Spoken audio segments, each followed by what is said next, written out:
Un père prêt à tout pour contrôler la vie de sa fille. 3 victimes, une fusillade brutale et une fuite qui va tenir tout le Brésil en haleine. Plongeons ensemble dans l'affaire Rafael Miguel. Salut à tous, j'espère que vous allez très bien aujourd'hui et que vous êtes prêts pour une nouvelle affaire criminelle. Si ça n'a pas encore été fait, n'hésitez pas à vous abonner à ma chaîne et à activer la petite alarme pour être informé des futures publications de mes vidéos. Mais trêve de bavardage, je vous laisse dès à présent vous installer bien confortablement pour notre affaire du jour.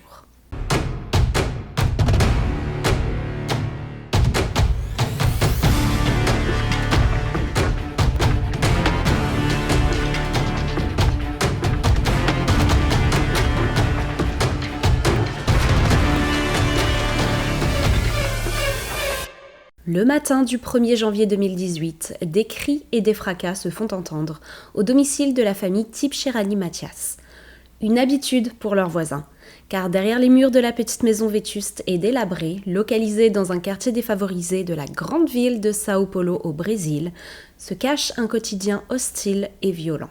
Paolo Cupertino Mathias, âgé à ce moment-là de 47 ans, et sa femme Vanessa Tibcherani de Camargo vivent en couple depuis de longues années maintenant. Et ils ont donné naissance au cours de l'année 2001 à leur premier enfant, Isabella Tibcherani Mathias, puis à un petit garçon dont l'identité a été gardée secrète. La dynamique de la famille est bien loin d'être idéale, car Paolo est un homme violent et abusif qui dirige sa famille d'une main de fer. Il travaille dans un magasin de pièces détachées, se trouvant à l'arrière de la maison familiale, où il passait une majorité de ses journées. Mais lorsque le soleil commençait à se coucher, alors sa femme Vanessa et leurs 2 enfants savaient pertinemment que leur tranquillité serait de courte durée. Dès l'instant où Paolo passait le pas de la porte, c'est comme si l'air devenait plus lourd autour d'eux. Et sa fille Isabella pouvait instantanément sentir une boule se former à l'intérieur de son estomac. À la maison, Paolo Cupertino Mathias imposait sa loi.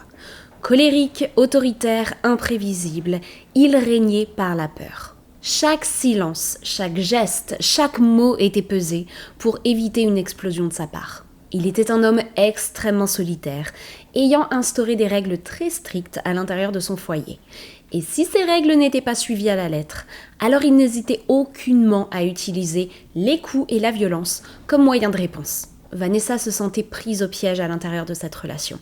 Une relation qu'elle a à plusieurs reprises tenté de fuir, et notamment après que son compagnon l'ait violentée et torturée plusieurs jours de suite, la laissant dans un état terrible. Mais par peur de ce qui pourrait arriver à ses enfants si elle venait à prendre la fuite, elle décide de rester. Mais Paolo n'avait pas toujours été comme ça. Il avait toujours eu un très fort tempérament, ça oui, et il suffisait d'un rien pour le mettre hors de lui. Mais cependant, c'est après la naissance de sa fille, Isabella, que les choses sont devenues bien plus intenses. Car il est soudainement devenu extrêmement possessif envers sa fille. Et d'autant plus lors de son entrée dans l'adolescence. Chacun des mouvements d'Isabella était contrôlé par son père. Lorsqu'elle sortait de la maison, son heure de retour était déterminée au préalable. Et si elle venait à passer du temps avec des amis, alors il fallait que Paolo les approuve en amont. Il était hors de question pour elle de fréquenter des personnes dont son père n'avait pas connaissance. Et Isabella avait de toute façon bien trop peur de son père pour tenter de lui désobéir. Elle était à ce moment-là âgée de 18 ans et vivait une vie assez malheureuse. Ses journées étaient exactement les mêmes, les unes après les autres. Elle se levait, elle allait à l'école, elle rentrait à la maison, effectuait ses tâches ménagères, allait se coucher et ainsi de suite, jour après jour. Son seul et unique échappatoire à sa vie extrêmement monotone se trouvait être la télévision qu'elle regardait le soir avant d'aller se coucher. Et l'une de ses émissions préférées se trouvait être une telenovela à succès du nom de Chiquititas. Cette émission très populaire dans les années 90 avait eu droit à un remake tout neuf au cours de l'année 2013. Et l'accueil du public a été à la hauteur des attentes des producteurs. Chaque soir, les personnages principaux, Giovanna, Raissa, Lívia ou encore Paçoca, divertissaient des milliers de Brésiliens. Et parmi eux se trouvait Isabella. Et un jour, alors que Isabella se trouve sur les réseaux sociaux, elle tombe sur le profil de l'un des acteurs de la série Chiquititas. Et par curiosité, elle se dit qu'elle pourrait tout à fait lui envoyer une demande d'ajout en ami. Elle sait au fond d'elle qu'il y a de très fortes chances pour qu'il la refuse. Mais qui ne tente rien n'a rien. Et à sa plus grande surprise, Le jeune garçon va accepter sa demande et va même dans la foulée lui envoyer un message privé. Isabella est sur un petit nuage. Le jeune homme avec qui elle échange n'est autre que Rafael Miguel, un acteur très prometteur de Sao Paulo qu'elle admirait particulièrement. Rafael Henrique Miguel est né le 9 juillet 1996 dans la grande ville de Sao Paulo au Brésil. Il est élevé par ses parents, João Alciso Miguel et Miriam Selma Miguel, et il a 2 sœurs, Camila et Isabelle. La famille Miguel est une famille très soudée qui fait absolument tout ensemble. Et João et Miriam sont tous les 2 très investis dans la vie de leurs enfants. Rafael est un petit garçon plein d'énergie et qui surtout a un caractère et une personnalité très forte. Il est très expressif et a un véritable talent de comédien. Ses parents décident à ce moment-là de l'inscrire dans une agence de casting pour petits talents. Et il ne va pas du tout prendre longtemps avant que le jeune Rafael, âgé à ce moment-là de seulement 6 ans, se retrouve casté pour une publicité télévisée dans laquelle il joue le rôle d'un petit garçon faisant une crise dans un supermarché pour que sa mère lui achète du brocoli. Une publicité qui va avoir un succès fou. Son talent est indéniable. Du haut de ses 6 petites années, il est déjà capable de comprendre toutes les directions qui lui sont données extrêmement rapidement et il délivre une performance impeccable. Et à partir de ce moment-là, sa carrière d'acteur est lancée. Rafael enchaîne les rôles, aussi bien pour la télévision que pour le cinéma, et il tourne notamment dans plusieurs telenovelas diffusées sur la chaîne de télévision Globo, dont je parle un petit peu plus en détail dans ma vidéo sur l'affaire Daniela Pérez, si jamais ça vous intéresse. Le Brésil tout entier tombe alors sous son charme. Et au cours de l'année 2013, il décroche le rôle de Paçoca dans la série Chiquititas. Mais Rafael a d'autres projets pour son avenir et il voit les choses en grand. Alors qu'il n'était âgé que de 13 ans, il commence à prendre des cours d'anglais. Et 2 ans plus tard, à l'âge de 15 ans, il est totalement bilingue. Rafael souhaite maintenant conquérir le cinéma américain. Il n'a qu'une seule idée en tête, déménager aux États-Unis et tourner aux côtés de ses stars préférées. Il a eu la chance déjà de visiter les États-Unis à plusieurs reprises. Et lors de l'un de ses voyages, il a eu un véritable coup de cœur pour la ville de Boston, dans le Massachusetts. Et s'il y a bien une chose dont il est certain, c'est que c'est là qu'il veut s'installer. Et durant l'année 2018, alors que Rafael et Isabella commencent à discuter par message, cela fait environ 2 ans que le jeune garçon a mis sa carrière d'acteur sur pause. Il traverse à ce moment-là une phase d'incertitude et il sent au fond de lui qu'il a besoin de faire quelque chose d'autre de sa vie. Mais quoi? Il n'en a pas la moindre idée. Il est âgé de 22 ans et il vient tout juste de lancer son propre podcast entièrement en anglais sur YouTube qu'il nomme The Mistro Feliz Show et dans lequel il s'exprime librement sur sa vie, ses pensées et sur divers sujets. Et dans la description de sa chaîne YouTube, il écrit, et je cite « Salut à tous, mon vrai nom est Raphaël et j'adore divertir les gens. Sur cette chaîne, je vais proposer toutes sortes de contenus. Des commentaires de jeux vidéo, des vlogs, des sketchs humoristiques que j'écris, de courtes vidéos sur des sujets divers et variés, bref, tout ce qui me passe par la tête. De temps en temps, je publierai aussi des vidéos en portugais car je suis brésilien. Préparez-vous pour des jeux de mots, de l'humour et des surprises. » Et après de très longues semaines à discuter ensemble, Isabella et Rafael se rencontrent enfin en personne. Et le coup de foudre est immédiat entre eux. Le jeune couple passe alors de plus en plus de temps ensemble. Et malgré leur jeune âge, ils en sont plus que certains, ils sont faits l'un pour l'autre.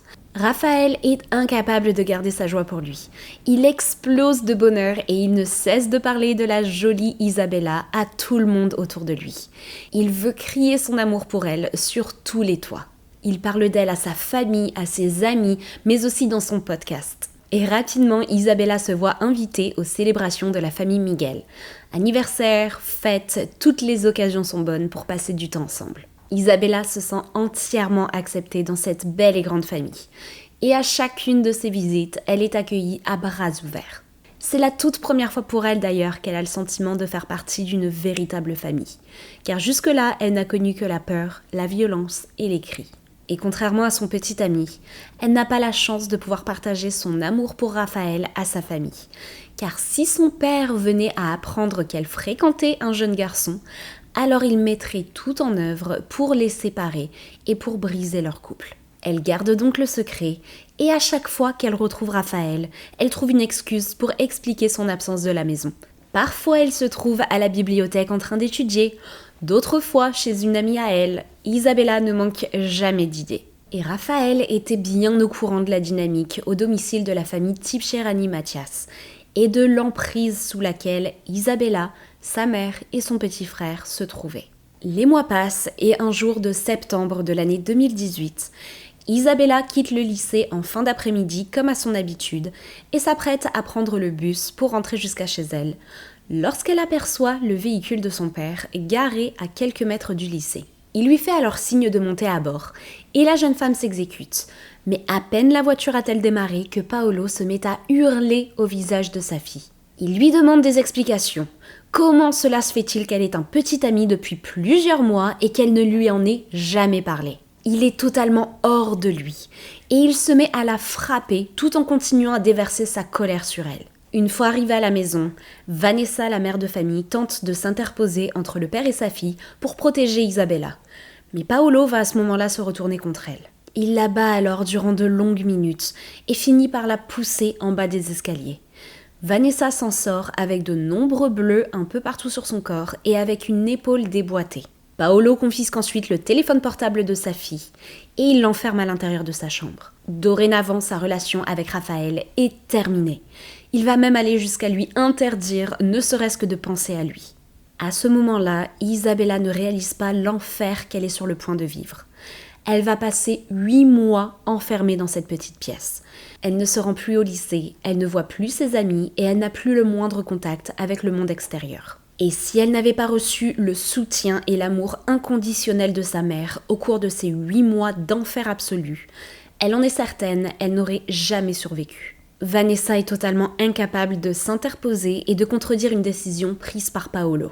Elle sait pertinemment que ce que ses enfants et elle vivent au quotidien n'a absolument rien de normal et qu'ils devraient s'enfuir. Mais c'est malheureusement quelque chose de bien plus facile à dire qu'à faire. Elle tente de s'occuper du mieux qu'elle le peut de sa fille, qui vit à ce moment-là telle une captive. Et en cachette, elle va lui prêter son téléphone portable de temps en temps pour laisser Isabella discuter avec Raphaël. Elle voit très bien à quel point sa fille est misérable et à quel point Raphaël lui manque. Et à chaque fois qu'elle recevait un message du jeune garçon sur le téléphone portable de sa mère, c'est comme si soudainement son visage s'illuminait et toute la tristesse dans ses yeux disparaissait le temps de quelques minutes. Les saisons passent les unes après les autres, et pendant tout ce temps, Isabella et Raphaël continuent d'échanger. Raphaël tente de convaincre Isabella de le laisser avoir une discussion avec son père, car il est persuadé que s'il prenait le temps d'échanger avec Paolo, alors il réaliserait qu'il était une bonne personne et il ne verrait plus aucun problème à le laisser passer du temps avec sa fille. Mais Isabella connaît très bien son père. Elle sait de quoi il est capable et surtout elle sait pertinemment que s'il venait à se retrouver face à face avec Raphaël, les choses pourraient très rapidement dégénérer. Au lieu de cela, elle préfère rêver de leur futur à tous les deux et de la vie qu'ils vont un jour construire ensemble, loin de la famille d'Isabella. Ils se mettent même à discuter ensemble d'un plan pour prendre la fuite, quitter le Brésil une bonne fois pour toutes et aller s'installer aux États-Unis, dans une ville où ils ne connaissent personne et où personne ne les connaît. Mais pour l'instant, cela ne reste qu'un rêve, car Isabella est toujours enfermée entre 4 murs et Raphaël désespère de la revoir un jour. Au début du mois de juin de l'année 2019, une grande fête populaire est organisée à l'école du petit frère d'Isabella. Et lorsque la jeune femme en entend parler, une idée lui vient. Une fête organisée par l'école de son petit frère est clairement le genre d'événement auquel son père accepterait de la laisser assister. Elle voit donc là l'occasion parfaite d'organiser des retrouvailles entre son petit ami et elle. Elle en discute alors avec la mère de Raphaël, qui accepte de l'aider et de s'y rendre elle aussi pour la couvrir et pour permettre à son fils et à Isabella de profiter pleinement de ce moment ensemble. Et c'est ainsi que l'après-midi du 8 juin, après pratiquement 8 mois sans se voir, le jeune couple se réunit enfin. Ils passent alors plusieurs heures collés l'un à l'autre, à profiter de chaque seconde comme de la dernière, ne sachant pas quand ils auraient la chance de passer à nouveau du temps ensemble. Cette nuit-là, ils s'endorment tous les deux plus heureux et amoureux que jamais. Mais au petit matin, brusquement, Isabella se réveille en sueur. Son cœur bat à une vitesse folle dans sa poitrine et elle a du mal à respirer. Elle fait une crise d'angoisse. Elle ne supporte plus de vivre enfermée. Et l'idée même de devoir encore passer des mois entiers enfermée entre les 4 murs de sa chambre sans pouvoir voir Raphaël la rend totalement malade. Et à ce moment-là, elle craque et elle prend la fuite. Isabella, qui avait entre-temps récupéré son téléphone portable, s'empresse de contacter Raphaël une fois à l'extérieur de la maison et elle lui demande de venir la rejoindre aussi vite que possible. Lorsque le jeune garçon la retrouve, Isabella est en pleurs et elle est incapable de se calmer. Elle sait pertinemment que la punition qu'elle va recevoir pour avoir pris la fuite va être absolument terrible. Et elle appréhende énormément de se retrouver face à son père. Mais elle ne peut plus vivre ainsi, c'est trop pour elle. Raphaël tente du mieux qu'il le peut de la calmer, mais sa petite amie est inconsolable. Et alors qu'ils discutent tous les deux, le téléphone portable d'Isabella ne cesse de sonner. Elle a à ce moment-là de très nombreux appels manqués de la part de sa mère, mais surtout de la part de son père. Paolo a bien évidemment remarqué que sa fille avait pris la fuite. Et Isabella en est certaine, il est à ce moment-là totalement hors de lui. À chaque fois que son téléphone sonne, Isabella refuse systématiquement les appels. Jusqu'au moment où elle voit apparaître le numéro de téléphone de Myriam, la mère de Raphaël. Elle décroche alors et elle passe le combiné à son petit ami et le laisse discuter avec sa mère. Myriam informe son fils que les parents d'Isabella l'ont contacté et qu'ils souhaitent savoir où se trouve leur fille. Raphaël lui explique alors qu'Isabella refuse catégoriquement de rentrer chez elle et qu'elle est totalement terrifiée à l'idée de faire face à son père. Il va alors résumer un petit peu la situation et surtout le fait que Paolo était totalement contre la relation qu'il entretenait avec Isabella. Mais heureusement, Myriam est une personne très compréhensive. Elle rassure alors Raphaël et elle lui demande de bien vouloir lui indiquer l'endroit où Isabella et lui se trouvent. Elle l'informe que son père se met alors en route et vient les chercher. João, le père de Raphaël, récupère alors le couple quelques minutes plus tard et ils rentrent tous les trois au domicile de la famille Miguel. Myriam a alors une idée.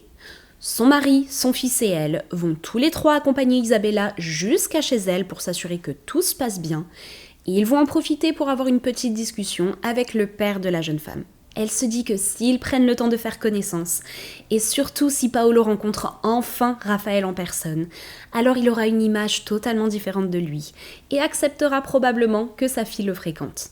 Myriam, João et Raphaël sont pleins de bonne volonté, et ils sont surtout prêts à tout pour calmer les choses et pour établir un climat serein entre Isabella et son père. Isabella finit par accepter leur offre, mais elle sent au fond d'elle que quelque chose ne va pas, et que tout ceci n'est peut-être pas une si bonne idée que cela. Elle connaît son père. Elle sait de quoi il a l'air lorsqu'il est en colère, et surtout de quoi il est capable. La petite famille accompagnée d'Isabella prend alors la route et se rend au domicile de la famille Tibcherani Mathias. Ils s'avancent jusqu'à la porte d'entrée, mais ils ne vont même pas avoir le temps de frapper que, brusquement, Paolo ouvre la porte. Il a le regard noir, les sourcils froncés et la mâchoire serrée. Il attrape alors Isabella par le bras et la jette à l'intérieur de la maison, refermant violemment la porte au visage de Raphaël et de ses parents qui n'ont même pas eu le temps de prononcer le moindre mot. Mais Raphaël sait très bien de quoi Paolo est capable. Et il sait que s'il laisse cette porte se refermer, alors Isabella sera très violemment battue et il y a peut-être même de fortes chances pour qu'il ne la revoie jamais. Par réflexe, il se jette alors sur la porte pour l'empêcher de se refermer. Et il supplie Paolo de bien vouloir l'écouter et de prendre le temps de discuter avec lui. Paolo, qui est totalement fou de rage à ce moment-là, lui répond qu'il n'a absolument rien à lui dire et qu'il vaut mieux pour lui qu'il reste en dehors de la vie de sa fille. Suite à quoi, il attrape une arme à feu qui se trouvait dans la poche arrière de son pantalon. Il la pointe en direction de Raphaël et de ses parents et il ouvre le feu. Il tire alors un total de 13 coups de feu. Et sur ces 13 coups, 7 vont atteindre Raphaël. Son père, João, va en recevoir 5, tandis que sa mère Myriam reçoit un coup de feu en pleine poitrine. La scène de crime est d'une atrocité sans nom. Tout s'est fait à une vitesse folle. En l'espace de seulement quelques secondes, Isabella, qui se tenait aux côtés de son petit ami et qui le tenait par la main, est recroquevillée sur le sol à seulement quelques mètres du corps de Raphaël, qui se vidait à ce moment-là de tout son sang sur le pas de la porte.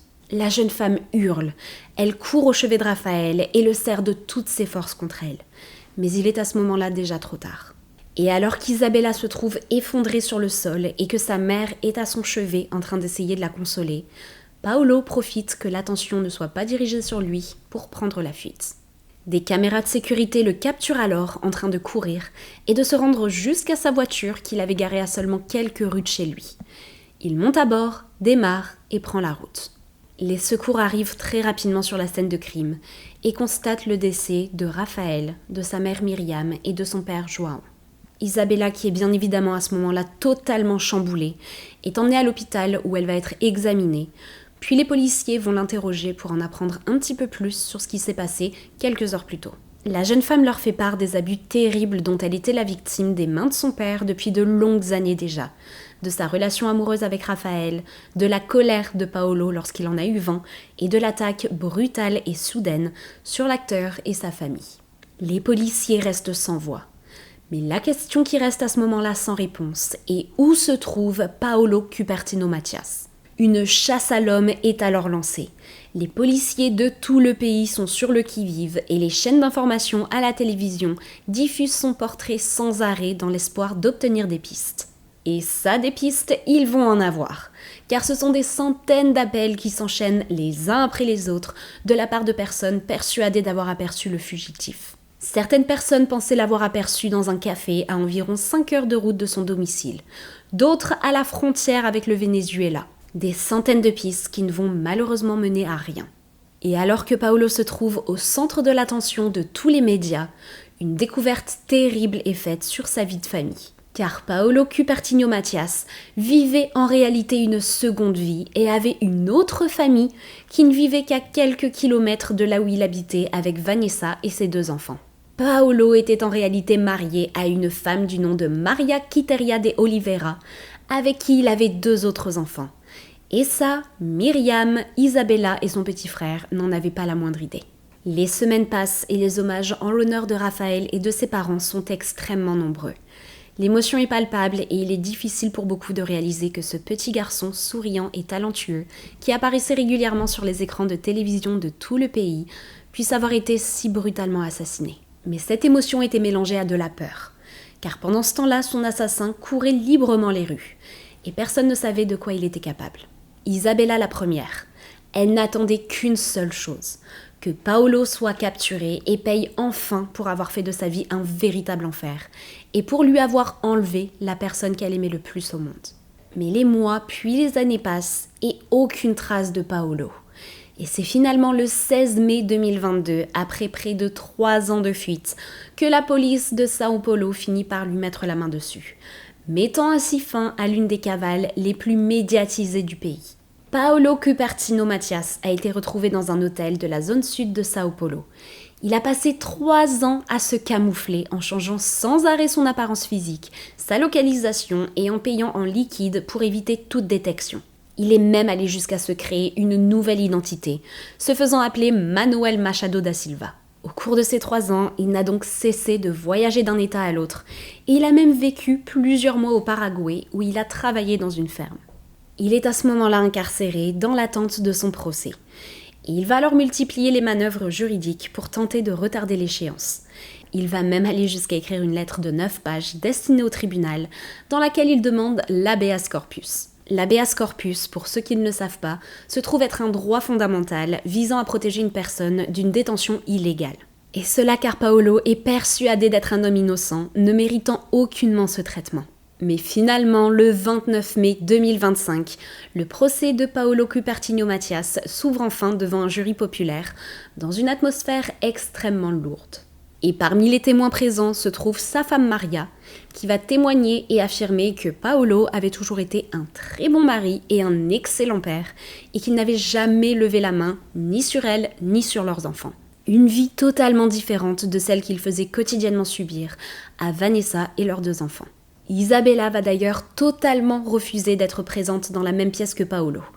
Elle accepte cependant de témoigner, mais à la seule et unique condition qu'il ne soit pas présent à ce moment-là, ce qui va être accepté. Mais lorsque Paolo apprend que sa propre fille refuse de se trouver dans la même pièce que lui, il devient fou de rage. Il se met alors à hurler, il arrache ses vêtements et va même aller jusqu'à uriner sur les murs de sa cellule. Et lorsque vient son tour de se présenter à la barre au cours de son procès, Paolo nie catégoriquement les faits. Il affirme être victime d'une injustice et n'avoir rien à se reprocher. Il va même aller jusqu'à prétendre ne pas avoir été présent à la maison ce jour-là et ne jamais avoir rencontré Raphaël et ses parents. Et lorsqu'on lui mentionne le nom de Rafael Miguel, il répond tout simplement, et je cite, « Qui ça ? Ah oui, le gamin qui jouait dans la pub pour le brocoli ? Non, je l'ai jamais rencontré. » Une défense qui ne va convaincre absolument personne. Et 24 heures plus tard, le 30 mai 2025, le verdict tombe. Paolo Cupertino Matias est condamné à 98 ans de prison pour les meurtres de Rafael Miguel, João Alciso Miguel et Miriel Selma Miguel. Isabella tente désespérément de se reconstruire. Elle a partagé sa version des faits de cette affaire sur le plateau télé d'une émission brésilienne à succès, ainsi que dans un documentaire de 3 épisodes nommé O Assassinato do Ator Rafael Miguel, soit l'assassinat de l'acteur Rafael Miguel. Elle explique vivre aujourd'hui encore une vie extrêmement difficile, car Paolo, qu'elle refuse d'ailleurs catégoriquement de considérer comme son père, se trouvait être la source principale de revenus pour sa famille. Sa mère et elle n'ont donc eu d'autre choix que de se trouver des petits emplois pour pouvoir gagner un peu d'argent et continuer à payer leur loyer. Mais elle admet que la situation financière de sa famille est très compliquée et qu'ils se retrouvent régulièrement au bord de l'expulsion. En 2020, elle tente de récolter un petit peu plus d'argent en se lançant dans une carrière musicale en reprenant une chanson populaire sur sa chaîne YouTube. Mais elle n'obtiendra malheureusement pas le succès qu'elle espérait. Elle fait aussi face à de très nombreux détracteurs en ligne qui tentent de la tenir responsable de ce qui est arrivé à Rafael et à sa famille. Mais elle garde cependant la tête haute et tente de se concentrer sur son avenir et sur rien d'autre. Isabella arbore aujourd'hui très fièrement un tatouage représentant une photo de Rafael et elle qu'elle aimait particulièrement.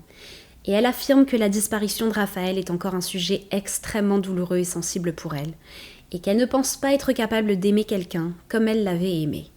Et c'est ainsi que se conclut notre affaire du jour. N'hésitez pas surtout à me laisser vos avis dessus en commentaire, et à laisser un petit j'aime sur cette vidéo si vous l'avez trouvée intéressante. Vous pouvez me retrouver sur Instagram, je vous laisse le lien de mon compte dans la barre de description de la vidéo. Et si vous aimez écouter ces histoires sous forme de podcast, vous pouvez toutes les retrouver sur mon compte Spotify. Même chose, le lien se trouve dans la barre de description. Sur ce, je vous dis à très bientôt pour d'autres histoires toutes plus glauques les unes que les autres.